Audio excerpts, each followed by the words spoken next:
अस्सलाम वालेकुम। प्रोग्रेसिव पाकिस्तान के साथ मैं हूं फ़ारूक शेख। मैं उम्मीद करता हूं कि आप बिल्कुल खैरियत से होंगे। सामईन नाज़रीन, प्रोग्रेसिव पाकिस्तान में मेरी आपके साथ मुलाकात हर सोमवार से लेकर जुमे तक दोपहर 1 बजे हुआ करती है और मुख्तलिफ मौज़ूआत के हवाले से बात की जाती है। प्रोग्रेसिव पाकिस्तान एक ऐसा प्रोग्राम है जिससे बहुत कुछ सीखने और सिखाने को मिलता है। सीखने और सिखाने की इस रीत को बरकरार रखते हुए आज भी हम आपकी खिदमत पे हाजिर हैं और आज का जो प्रोग्रेसिव पाकिस्तान है वो नहायत ही ख़ास है। ख़ास इसलिए है कि आज के प्रोग्रेसिव पाकिस्तान से बहुत कुछ सीखने को मिलेगा। एक ऐसी शख्सियत को हमने दावत दी है जो मल्टी टैलेंटेड है। बहुत ज़्यादा टैलेंट पाया जाता है, मुख्तलिफ शोबों में परफॉर्म किया है इन्होंने और कभी किसी दौर में पब्लिक सेक्टर पर भी रहे हैं और आज उनकी जो है लाइफ जर्नी उसको भी डिस्कस करेंगे। मोटिवेशन भी उनसे लेंगे क्योंकि बहुत अच्छे मोटिवेशनल स्पीकर भी हैं, बहुत अच्छे प्रेजेंटर भी हैं। डिफरेंट स्टेजेस के ऊपर आपने इनको देखा है परफॉर्म करते हुए और आज हमारी खुशकिस्मती है कि हमने इनको अपने स्टूडियो में दावत दी और हमारी दावत पर ये तशरीफ़ ले आए। हमने आज जनाब दावत दी है अमजद इस्लाम राना साहब को। अमजद भाई का मैं जो भी तारीफ दूँ मुझे लगता है कम है क्योंकि इतने माशाल्लाह इनके अंदर एक्सपर्टीज़ हैं कि ये बहुत अच्छे प्रेजेंटर हैं, रेडियो जॉकी भी हैं और दास्तान गोई बहुत खूब करते हैं। कभी सुनने का मौका मिले तो आप एंजॉय करेंगे। साथ में एजुकेशनिस्ट भी बहुत कमाल के हैं। Sir welcome to the show. बहुत बहुत शुक्रिया, आपने कीमती वक्त दिया। Sir thank you so much. Sir सबसे पहली बात, अमजद इस्लाम राना एक बहुत से लोगों का सवाल है कि बेसिकली अमजद इस्लाम राना है क्या?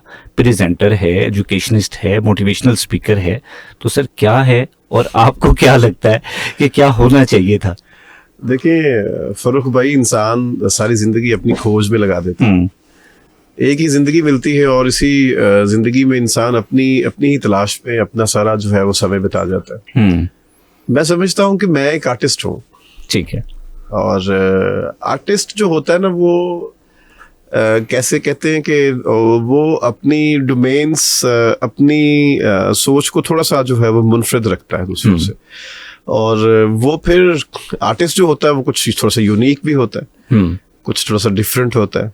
अल्लाह ने उसे क्रिएशन दी होती है, अल्लाह ने उसके अंदर कुछ करने की जहद दी होती है और हर रंग में ढल जाने की सलाहियत दी होती है।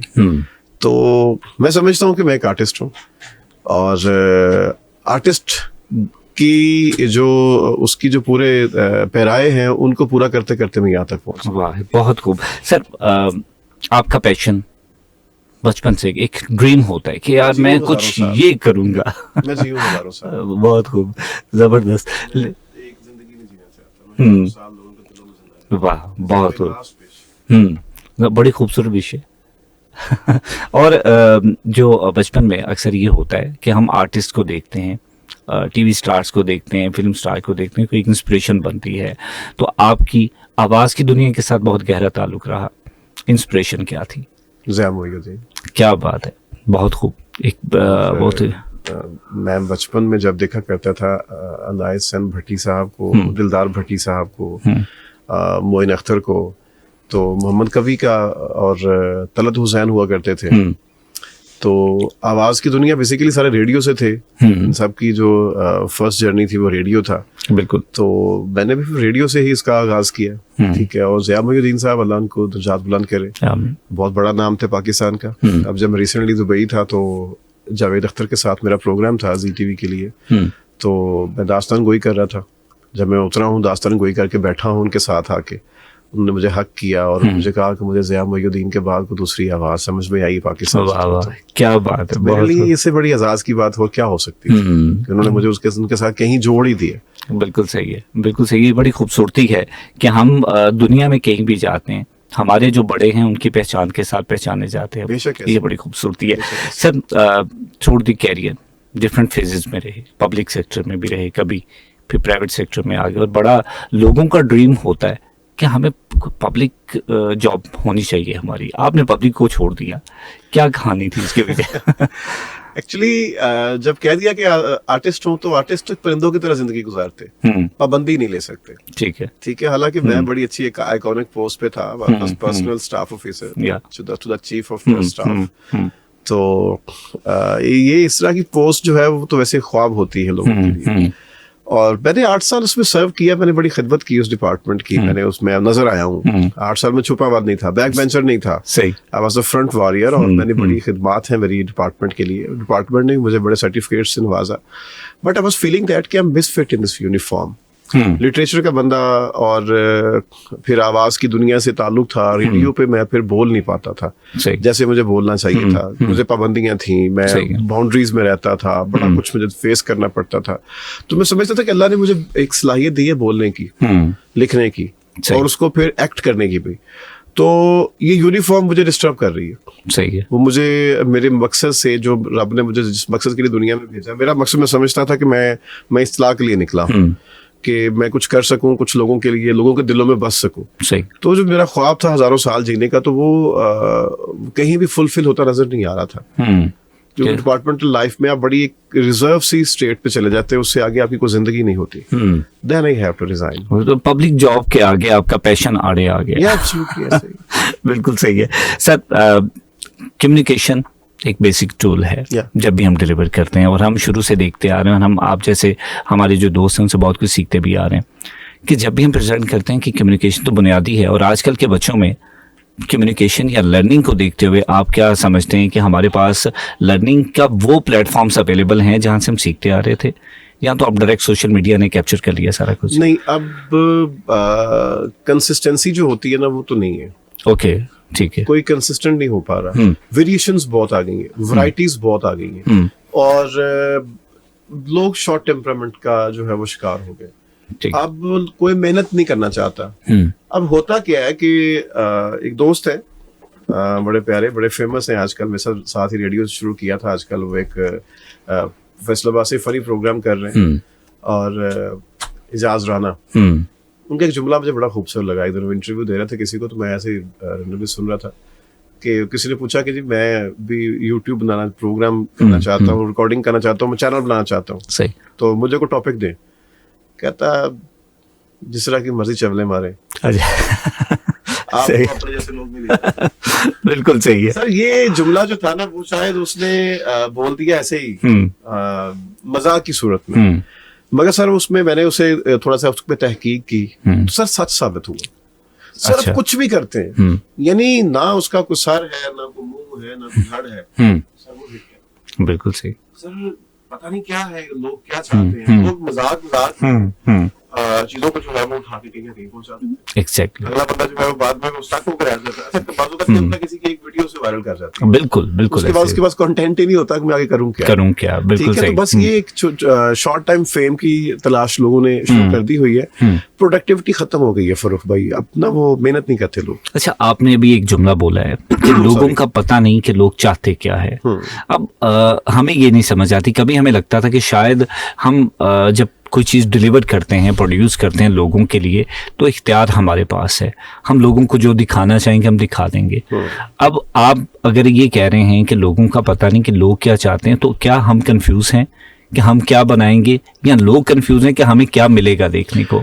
फरूख भाई, जब आप ड्रामा लिखते हो ना, या कोई स्क्रिप्ट लिखते हो, कोई भी कंटेंट आप क्रिएट करते हो, तो सबसे पहले आप उसका प्लॉट बनाते हो, ठीक है, उसके तखय्युल में जाते हो, उसकी सोच को, उसकी अप्रोच को, उसकी पूरे उसके किरदारों को जो है वो इकट्ठा करते हो। बिल्कुल ठीक है। और फिर उसमें जो भी उसके स्याको सबाक से हम तहरीर करते हैं, जो भी हमारा जो दिमाग में एक वो स्टोरी बनी होती है, तो जब उसे हम वर्क करतास करते हैं, तो उसके पहलू से एक स्टोरी निकलती है। बिल्कुल। उसकी एक बुनियाद होती है।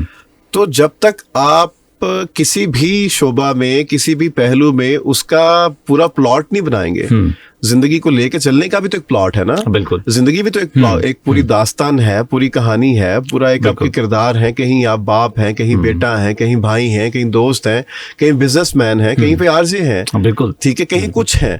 तो भाई इन सब जो जितने फ्रेम ऑफ लाइफ आपके हैं, अगर आप इनके अंदर पूरा उतरना चाहते हैं और मुस्तकिल रहना चाहते हैं कि लोग आपको मुस्तकिल देखें उसके अंदर, और आप उस मजबूत फ्रेम के साथ चलें, इमारत वही खड़ी रहती है जो जिसकी बुनियाद होती है। बुनियाद मजबूत, ठीक है, बुनियाद के बगैर तो कुछ भी नहीं होता। बिल्कुल। तो हम आजकल के दौर में क्या करते हैं, हम बुनियाद के पीछे नहीं भागते।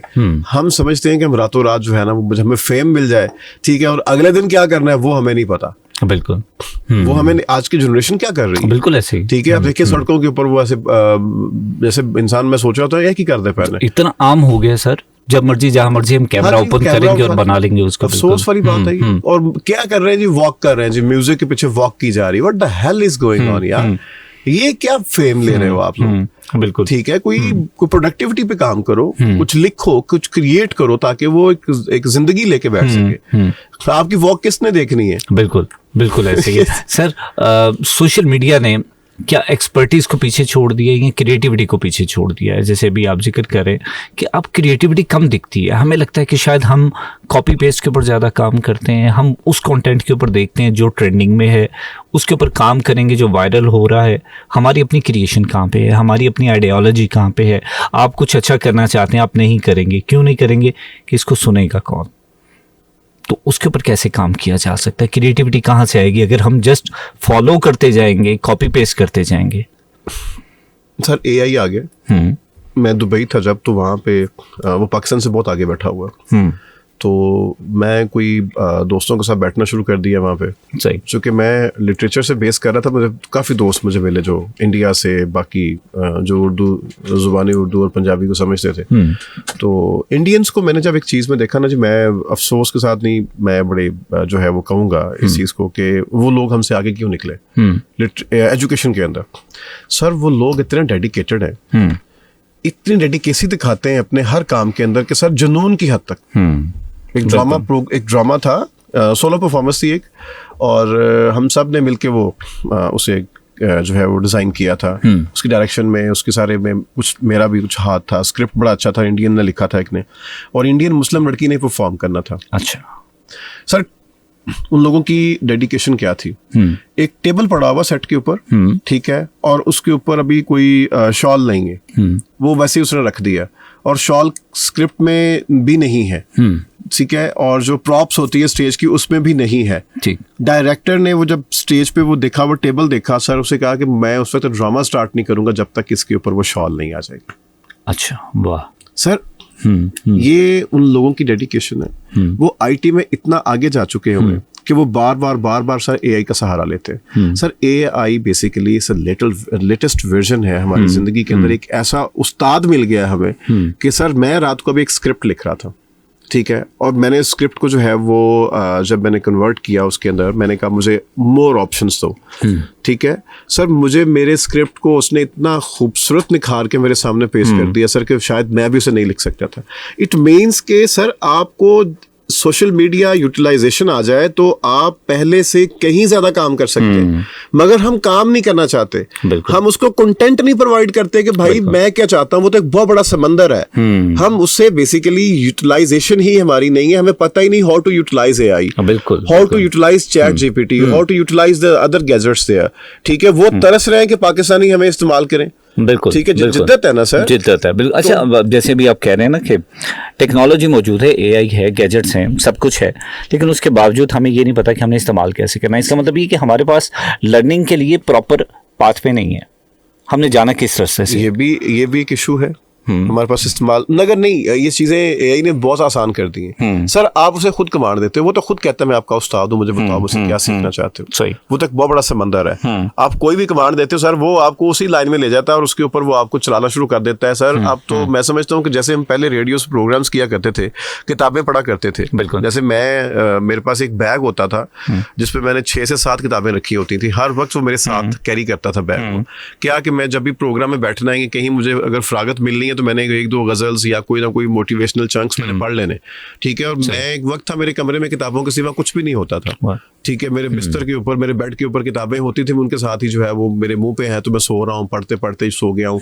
यानी बड़ा स्टडी किया उस दौर में, ठीक है। अब तो जब से सोशल मीडिया आ गया, उसमें किताब से तो जो है वो आपकी रगबत जो थी वो किताब जो कन्वर्ट इनटू सोशल मीडिया हो गई, वो आपके नेटवर्क पे आ गई, वो गूगल पे आ गई। आपने वहां से किसी का भी कंटेंट उठाना, आप सुकून से अपने स्क्रीन के ऊपर उठा के पढ़ सकते हो, ठीक है। पहले तो ये चीजें होती ही नहीं थी। आपको भी पता है कि हमने 2006-7 में रेडियो स्टार्ट किया था, ठीक है, और वो कुछ जॉनरा ही कुछ और था, वो तो कुछ और था, दुनिया ही कुछ और थी। कब हम एक सुपरस्टार्स हुआ करते थे, और क्या अच्छा वो सर वो क्रेज जो था ना, वो जो आज टीवी स्टार्स को मिलता है, या शायद सोशल मीडिया स्टार्स को मिलता है या फिल्म स्टार्स को मिलता ऐसे है, रेडियो के प्रेजेंटर्स ने उस सारे ऑनर को एंजॉय ऐसे किया हुआ है ऐसे और वो बड़ा कमाल का फेस था। सर रेडियो में स्क्रिप्ट की अहमियत किस हद तक समझते हैं? रेडियो के ऊपर काम हो रहा है, बहुत अच्छा काम अभी भी हो रहा है। आप चूँकि आप दुबई से हैं, आपने एग्जाम्पल दी इंडिया की, वहाँ का रेडियो बेहतरीन, बहुत सारी एग्जाम्पल्स हैं। पाकिस्तान में रेडियो में बहुत जगहों पर मुख्तलिफ बड़ा अच्छा काम भी हो रहा है। सो मैं इस हवाले से जानना चाहूँगा स्क्रिप्ट की अहमियत क्या है आज के दौर में,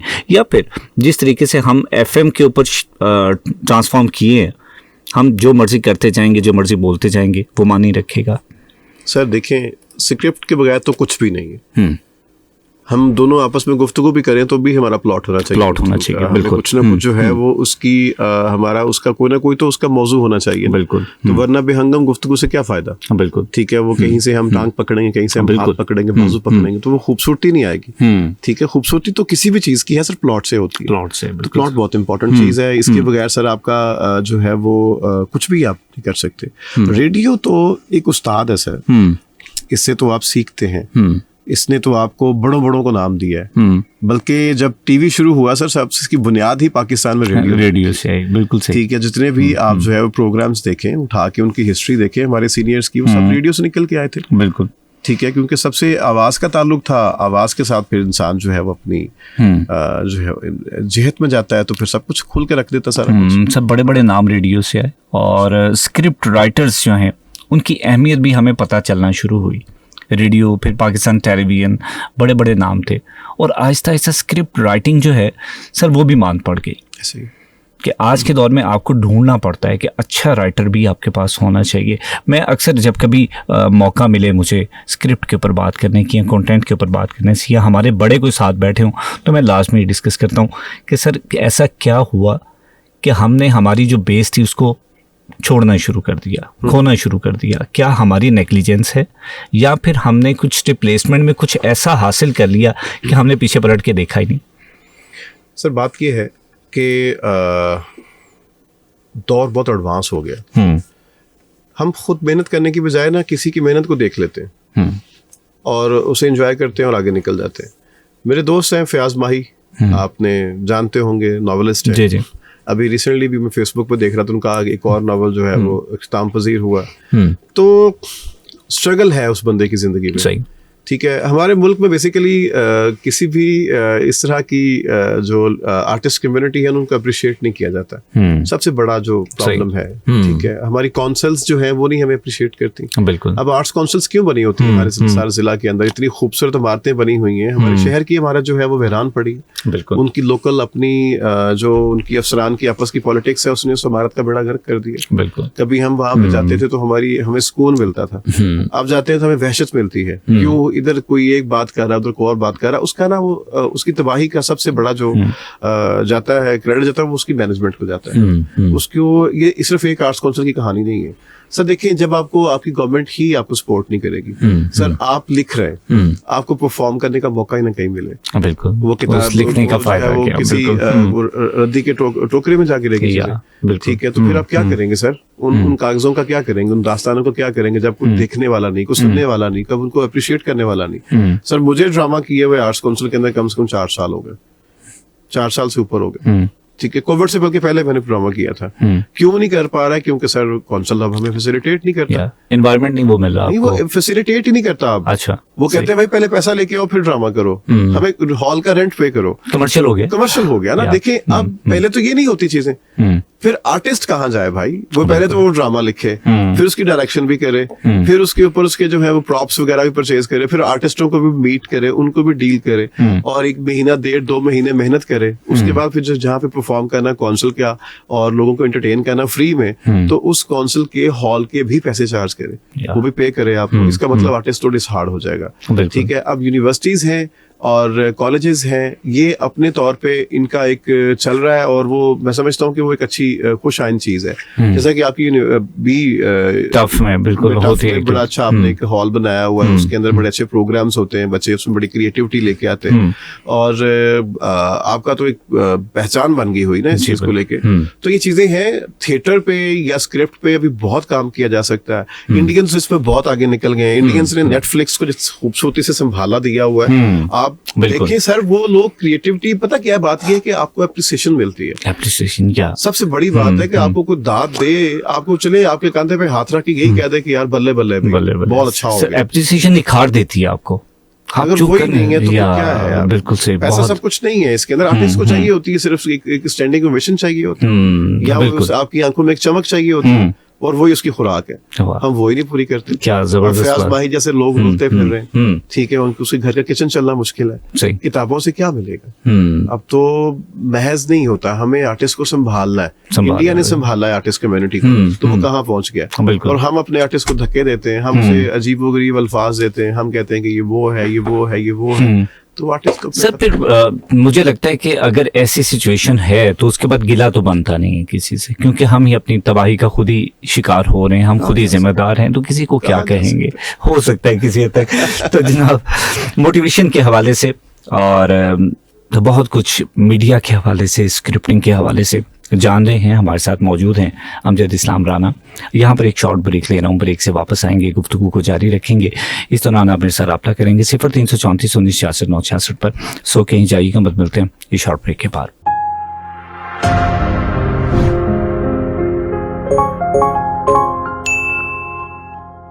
Assalamu alaikum everyone, and welcome to Knowledge Connect, an official program of the University of Faisalabad, and I'm your host Dr. Amina Mehak. Today we are back with another episode to explore TUF, that is connecting to you for the brightest mindset, for the innovative thinkers, for the industry leaders. And today we have another esteemed guest. He is a Dean Faculty of Information Technology. He has served at multiple universities internationally and nationally, and he has ranked at one of the best positions. And definitely, he is today with us to share his leadership thoughts. He has served not only as a faculty of dean, he has not only served at different universities as a head of department, he has also served as a researcher. He has number of publications. He's a data scientist. He has capability to encourage the student. He is best at his entrepreneurship level. So definitely you will join. So stay tuned with us. Assalamu alaikum, sir. Thank you so much, sir, for coming. First of all, let us know about your department. What sets Department of Computer Sciences apart from the other departments of TUF? Bismillahirrahmanirrahim. Department of Computer Science is basically leading department of the TUF. As the TUF is getting a very good name in the market, correspondingly, Department of Computer Science is playing its requisite role to get the good name in the market. Right now, we are proceeding with around 1,600 students and a very healthy number of faculty as well. The staff of the students, I think, is quite good. So, correspondingly, we have to be very careful about our faculty. Our faculty is comprised of one of the most competent bunch of people who are actually serving in academics in the local region. Do we have faculty from the outside of the university or alumni as well? Actually, most of the faculty is from the outside the university. Some of them are foreign qualified, some are local qualified, but the basic criteria is the competence, is their commitment, and their dedication towards the profession. Okay. That's what we are trying to ensure when we are hiring the faculty. Definitely. And since department is growing rapidly, we have to go again and again in the hiring process. And Alhamdulillah, I can state with the full confidence that right now we have the faculty that is more competent than any of the regional institution. What kind of labs do we have at TUF? Department of Computer Science, as you know, is comprised of the multiple programs. Okay. We are proceeding with the BS Computer Sciences. Okay. We have software engineering. we have information technology, we have data science, as well as we are proceeding with the BS, artificial intelligence. So all of these programs have different requisitions of And the they labs. are all related and affiliated to HEC. Yeah, of course. We have got the accreditation of the CS and the SC, and for the IT, we are going this semester. While data science, as we have just begun, so we will go for the accreditation in the first or the second semester. I think the first intake will take in the fall 24, and simultaneously we are preparing for the accreditation. We have a good reputation in the HEC.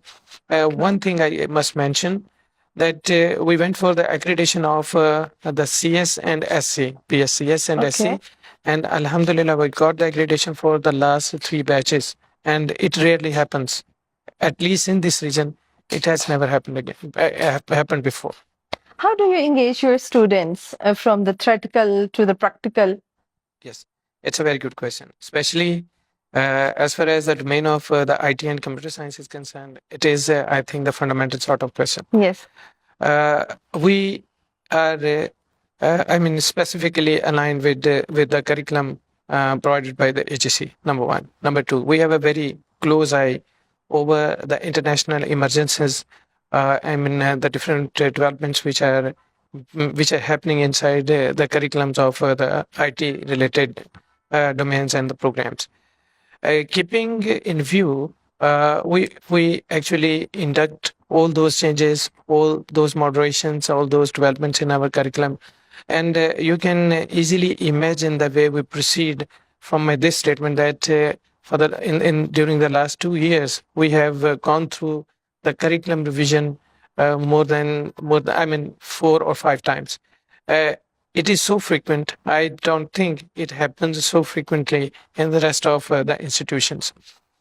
Then, as you know, CS and IT is changing rapidly. Once you think you are expert in some sort of domain, but simultaneously you come to know that instantly you come to know that this is becoming past now. This is the era of the new domain. We have, as I said earlier, we have a deep eye, close eye over it, and curriculum revision is one of our strategy to I mean, prepare our students on a modernized basis. Number two, we are equipped with state-of-the-art labs, Okay. and I think I must appreciate the management of the TUF that they have provided us with a lab which is working with the GPUs. Okay. And GPU-based labs are rare in the area. We are working in the I blockchain. think in a private sector, it's quite difficult to manage GPU I think for the students as well. I think there is no precedence. It's a If I, big challenge. if I conclude, Yes. there is no precedence. Okay. But Alhamdulillah, we got it quite easily. Okay. This shows the commitment of TUF management towards the modernization of Okay. the IT education especially. Okay. Okay. Simultaneously, we are working in blockchain. We are working in artificial intelligence. Artificial intelligence is everywhere. So, Yes. discussing something about AI, I don't think there needs some sort of the different. Because it's need of the separate hour. discussion. Exactly. AI is everywhere. Yes. We have the projects in different domains. We have the expertise in different domains. Okay. We are trying to lead our students so that they could move towards the atmosphere of the entrepreneurship with the trust in them. And trust comes with the skill. Exactly. Confidence comes with the skill. Skills. And if they are bestowed with the requisite level of the skill, then it shows that they are confident enough and they can cope up with the requirements of the market. And that's what's happening around us. And we feel that from the market point of view and the echoes we're getting from the market, we are quite hopeful that we have done a lot in this particular direction. Okay. And still the things are in progress and they will help us out to make our students one of the premier lots in the market. You are preparing your students from the day one. to be presentable in industrial level. So how do you engage your faculty and students as well for the skill enhancement? What kind of platform you are providing to the students and faculty as well? Actually, there are multiple stages. Okay. For example, we induct the student and then a student goes into the classrooms. Okay. Classroom has a certain sort of atmosphere. We have, we have, I mean, a requisite level of the class appearance. Exactly. A student has to be present in the class, and this is, I mean, the most, one of the most strict policy of the TUF. Yeah. Number two, this is the classroom environment where we go with assignments, we go with quizzes, we go with a certain sort of competitions, etc. Secondly, we arrange the competitions, and these competitions are annual based, semester based. They are typically related to the course outlines that's directed by the HEC requirement. Sort of. They are partially related to their course outlines, to their contents, but majorly we focus over the market requirements. For example, once say you want to become a developer in the market, what are the latest tools in the market? If the student is in the first or second or third semester, he or she is engaged with the routine level classroom activities. Exactly. However, we arrange different seminars. We call the state of the art people around us, I mean the experts, sometimes the leading guys from the academics and the industry. And this is a regular practice. We go through the summits. We have a mature atmosphere of the conferences as well. And the best thing I perceive is we have launched the Innovative Library, one of the premier events of this region. We invite the different universities. We gather the different level of the skill sets under the same marquee. It was the first time at TUF it happened? No, this was second time. Second time. Okay. Particularly if we talk about the Innovative Library, it was started in 2023. Okay. And we engaged 11 universities of the area. Okay. We got 71 projects, and all those 71 projects, the game of first, second, third is different. Okay. But the game of learning of students, I think it is different. The idea, the innovation. The best projects of the Faisalabad were gathered under the same marquee. Our students went through those projects. Luckily, in the first version of the Innovative Library, all three positions got by TUF. I don't think it can be a matter of pride, but I think this shows the commitment. जी welcome back. आप सुन रहे हैं progressive Pakistan wave FM 96.6 पर और मैं हूं फ़ारूक शेख। मेरा और आपका साथ रहेगा इंशाल्लाह 2 बजे तक। आज हम बात कर रहे हैं जी मोटिवेशन के हवाले से, और स्क्रिप्ट राइटिंग है या फिर क्रिएटिविटी है उसको डिस्कस किया जा रहा है। लर्निंग किस हद तक ज़रूरी है ये भी आज हम जान रहे हैं, क्योंकि स्टूडियो में हमारे साथ मौजूद हैं अमजद इस्लाम राना। और अभी चूँकि अमजद साहब से उनकी थोड़ी बायोग्राफी भी हमने जानी, डिफ़िकल्टीज़ भी जानी, पैशन भी जाना, प्रोफेशन भी जाना कि किस तरीके से क्या क्या इन्होंने अचीव किया। कुछ इनकी खुसूसियात में से जो ये बहुत अच्छा हमें डिलीवर करेंगे, कुछ सुनाएंगे, कोई दास्तान गोई में से कुछ हो सकता है, कोई अच्छी शायरी हो सकती है जो आपकी कलेक्शन हमें आप सुना सकें। 2 कलाम मेरी ज़िंदगी में बड़ी अहमियत रखते हैं। जब भी मैं कहीं प्रोग्राम शुरू करता हूँ, और मेरा एक हमदिया कलाम है जिसे मैं सुनाता होता हूँ जी कि सामने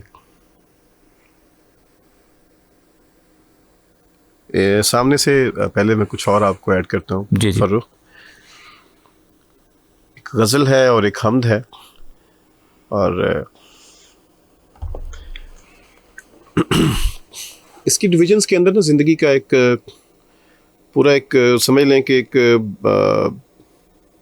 जो इंसान की ज़िंदगी का मकसद है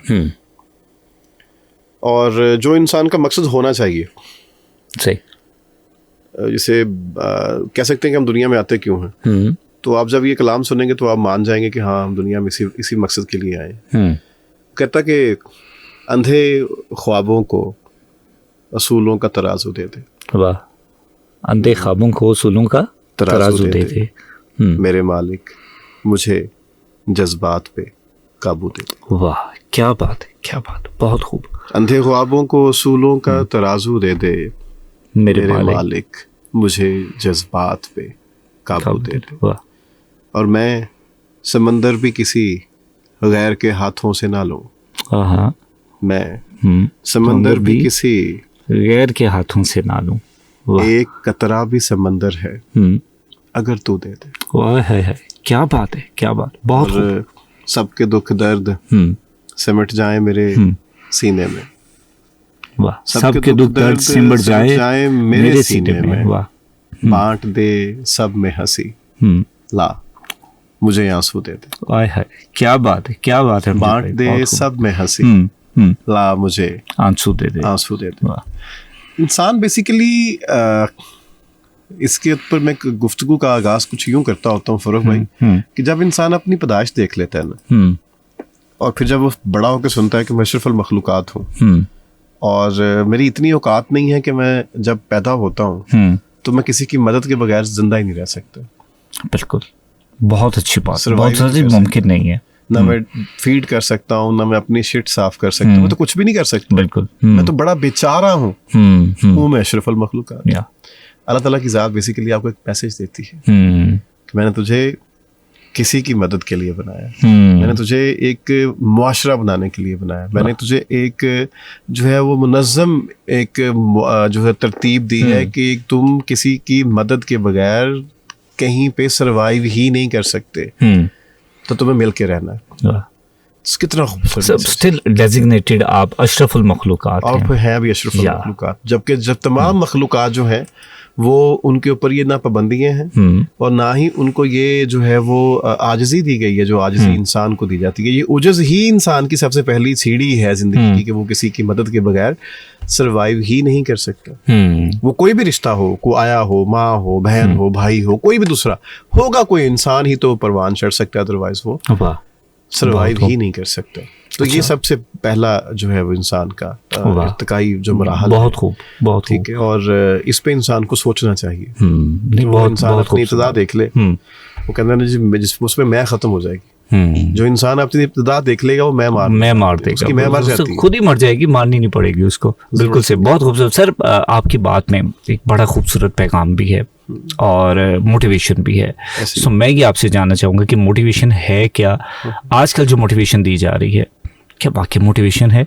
हम किस तरफ लगा रहे हैं अपने बच्चों को बात सुनने के लिए? बात तो इतनी सी है कि इंसान सबसे पहले मैंने आपसे बात वही जुमला कहा कि इंसान अपनी पहचान कर ले कि मैं क्या हूँ। इंसान हमारा प्रोग्राम शुरू ही है पहचान से हुआ, पहचान से हुआ। ठीक है। पहचान पे ही इंसान खत्म हो जाता है और पहचान ही नहीं कर पाता सारी जिंदगी। बिल्कुल। और वो उसका जो है वो इब्तिदा से इर्तिका का जो है वो मरहला जो है वो पूरा हो जाता है, पूरा हो जाता है।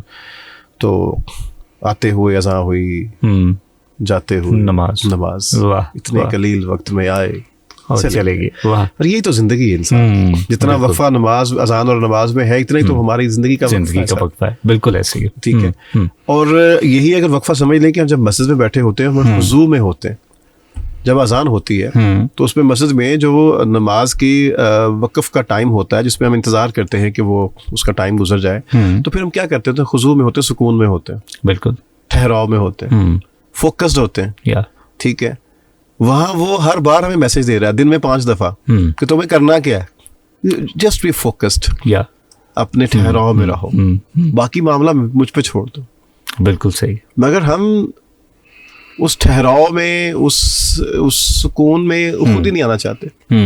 हम भागते हैं, वो 5 टाइम में बुलाता है, कर कर कर कर कर, और हम फिर निकलते फिर भाग जाते हैं, फिर निकलते फिर भाग जाते हैं। एक्चुअली वो हमसे सिर्फ कंसिस्टेंसी मांगता है, कंसिस्टेंट हो जा, फोकस हो जा, मुझ पे रह, मुझ पे बिलीव रख, और तेरा रिस्क का वादा तो मैंने तुझसे किया हुआ, तुझे तो मैंने खिदमत के लिए बुलाया, तुझे तो मैंने पैदा होते मैसेज दिया था कि तू तो किसी की मदद के बगैर सरवाइव ही नहीं कर सकता। तो अब तुझे मदद करनी, तू सरवाइव कर गया हुआ है, अब तुझे उसकी मदद करनी जो सरवाइव करना चाहता है, जिसको जरूरत है तेरी, उसके लिए आगे बढ़। मगर हम उसके सर्वाइवल के नहीं, यानी अपने सर्वाइवल के लिए भागते।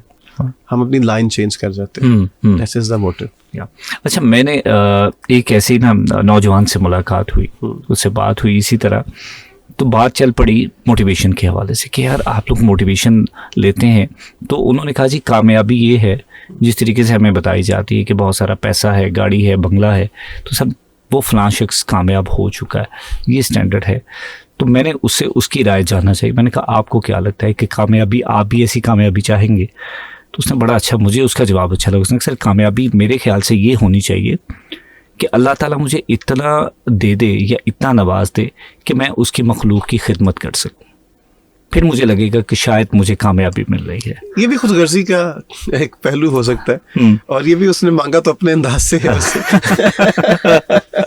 मैंने आपसे क्यों कहा था कि मैं हजारों साल जीना चाहता हूँ, सही, आप उस जुमले को पकड़ ही नहीं पाए कि मैं हजारों साल क्या जीना चाहता हूँ। जिंदगी तो वही है जो अल्लाह ने दी है। पाकिस्तान में तो एवरेज 60 है, या ठीक है, और 40 के बाद तो इंसान जो है वैसे ही अपने आप को, 50 के बाद तो वैसे सोचता है कि चलो यार शुक्र है कि अल्लाह ने मौका दिया, मोहलत दी।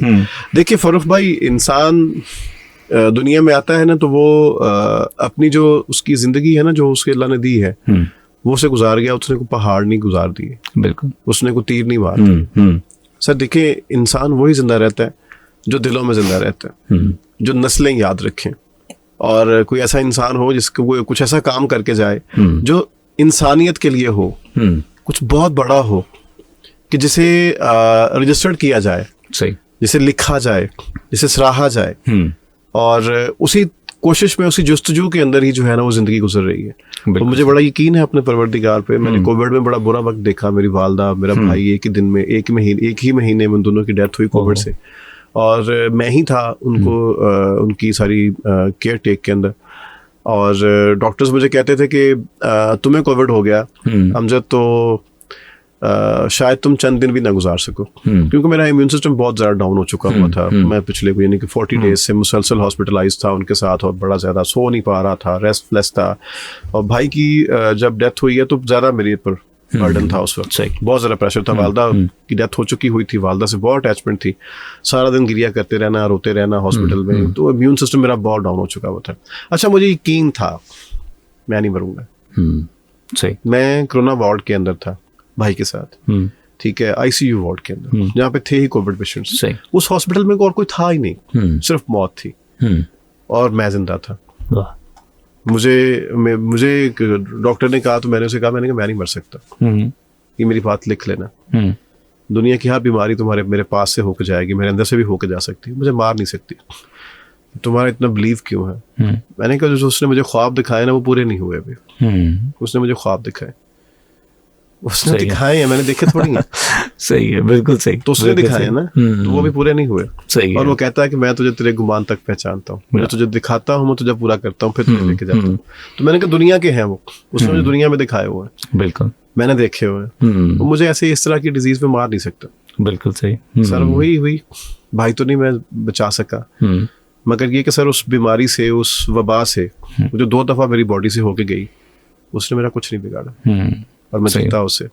बिल्कुल और सही। उसी जहत में लगा हुआ हूँ कि मैं कुछ ऐसा कर जाऊं जो हजारों साल जिंदा रह सके। वाह, तो बिल्कुल सही। सर गुमान बहुत बड़ी चीज़ है, कि आपका गुमान जितना पुख्ता है, आपको लगता है कि सब कुछ सही होता जा रहा है, और होगा, क्योंकि आपने गुमान कर लिया इस चीज़ का कि अब होगा। सर जो कि बातें चलती जाएंगी, लेकिन शो का वक्त जो है वो बड़ा महदूद है, तो मैं आपसे ये जानना चाहूँगा, जितने हमारे नौजवान हैं लर्निंग के लिए या वर्किंग के लिए पैशन को प्रेफर करते हैं, लेकिन पैशन के ऊपर आने के लिए क्रिएटिविटी को प्रेफर नहीं करते, तो कैसे मुमकिन है कि पैशन भी आए और वो बाद में प्रोफेशन भी बन जाए? देखिए, सबसे पहले तो होता शौक, और जब तक आप में शौक नहीं होगा किसी चीज़ का, आप उसकी जुस्तजू नहीं करेंगे किसी चीज़ को लेके, ड्रीमाइज नहीं करेंगे उसको लेके, उससे तक तो आगे नहीं बढ़ सकते। और अगर आपका शौक है, और अब तो इतनी सहूलत है, अब तो इतना सोशल मीडिया के ऊपर आपके पास कंटेंट लिखने का, उसके ऊपर इंस्ट्रक्शंस लेने का, अब तो बड़े आपके पास जो है ना वो टूल्स आ चुके हुए हैं। बिल्कुल, अब तो बड़ी आसानी आ गई इन चीज़ों को लेके, ठीक है। एआई ने आपके लिए बड़ी जो है वो एक आसानी कर बड़ा एक ओपन फोरम दे दिया आपको, वो आपको ट्विटर मिल गया, आप अपने मोबाइल में भी उसे एक्सेस कर सकते हैं। अब तो सर बहुत बड़ी दुनिया है, और फिर इंटरनेशनली अगर आप कर रहे हैं और आप करना चाहते हैं तो स्टूडेंट्स के लिए है। इंटरनेशनली जितने भी डॉक्यूमेंट्रीज बन रही हैं आजकल, ठीक है, और वो गोरे बड़ा क्रिएटिव काम कर रहे हैं, इंडियंस बड़ा क्रिएटिव काम कर रहे हैं, आप उनसे हिंट्स ले सकते हैं। आप किसी को देख के इंस्पिरेशन लेना चाहे तब भी सर आप एक समझ लें कि आपकी जीत है। किसी स्क्रिप्ट को देख लिया, किसी को देखने के बाद भी आप इंस्पिरेशन लेके लिखा आपने अपना, उसके अंदर अपनी जेहत लेकर आए हैं, तो ऑटोमेटिकली चीजें आपकी निखरना शुरू हो जाती है और आपको हौसला मिलना शुरू हो जाता है। कोशिश करते रहना चाहिए इंसान को। सबसे पहला पहलू है कि इंसान कोशिश करे। बिल्कुल, कोशिश करोगे तो रास्ता निकल आएगा। और सर इसमें ये भी नहीं है कि फरूख भाई इसमें पैसा नहीं है। अगर हम इसको मटेरियलिस्टिक अप्रोच दें और इसे हम दौरे हाजिर के मुताबिक देखें, सर इसमें फेम भी है, इसमें पैसा भी है। सर ये कोई आम चीज तो नहीं है। ये जितनी जेहत आप लेके आ गए, रेडियो में आपने रेडियो को लाइव कर दिया है, आपने रेडियो को ऑन वीडियो कर दिया, सर ये चीजें हैं कि आपने मुआशरे के साथ साथ चलना सीख लिया कि अब विजुअलाइजेशन का दौर है, तो आपने उसको जो है वो आवाज से निकाला और उसे विजुअल में कर दिया, तो लोगों के लिए आसानी पैदा कर दी। ठीक है, तो ये एक स्टेप फॉरवर्ड है। अब इस पे आप बहुत कुछ कर सकते हैं। बिल्कुल, अब इसमें भी आप बहुत कुछ कर सकते हैं। आप रेडियो को एक और नई जगह दे सकते हैं। आप जैसे स्क्रिप्ट राइटिंग कह रहे हैं या स्क्रिप्ट नरेशंस कह रहे हैं सारा, तो उसके अंदर आप बड़ी जहत लेके आ सकते हैं। उसको एक खूबसूरत से ड्रामा की सूरत में कन्वर्ट कर सकते हैं। ठीक है, एक छोटा सा रिंग बनाए, रिंग के अंदर जो है वो आर्टिस्टों को बिठाएं, आर्टिस्ट अपनी अपनी लाइंस बोले, बड़े खूबसूरत तरीके से फ्रेम्स हो सकते हैं। ठीक है, कि लास्ट भी नहीं कि आपने एक्ट करके दिखाना है, एक्ट सुनाना भी, एक्ट पढ़ना भी जो है, और ये हमारी रूह का हिस्सा है। बिल्कुल, ये कहीं ना कहीं हमारी रूह में कहीं ना कहीं बैठा होता है। इसे हम सिर्फ हमने एक जो है वो हल्का सा टच देना है और उसने खुद एक्टिव होकर आपके साथ बैठ के हाँ क्या क्या हो रहा है। बहुत अच्छी बात। ठीक है, तो ये खूबसूरती आपको कोशिश करने से मिलती है। हाँ, बहुत खूबसूरत बात सर, बहुत शुक्रिया आपका, आपने कीमती वक्त दिया आज के शो के लिए। तो जनाब, आज प्रोग्रेसिव पाकिस्तान में हमारे साथ मौजूद थे अमजद इस्लाम राना साहब। बहुत कुछ ऐसा सुनने को मिला जो काफ़ी सैर हासिल था। पॉजिटिव डिस्कशन रही, मोटिवेशन के हवाले से, लर्निंग के हवाले से खूबसूरत बातें, और जिस किस्म की डिस्कशन जारी थी, दिल तो नहीं चाह रहा कि जाया जाता, लेकिन चूँकि मजबूरी है, वक्त शो का मुकम्मल हो चुका है। कल दोबारा आपके साथ मेरी फिर मुलाकात होगी प्रोग्रेसिव पाकिस्तान में। तब तक के लिए आपको इंतज़ार करना पड़ेगा कि हम दोबारा कल मिलें 1 बजे नए मौजू के साथ, नए मेहमान के साथ। तब तक के लिए अपना बहुत सारा ख्याल रखिएगा, दुआ में याद रखिएगा। अल्लाह निगहबान।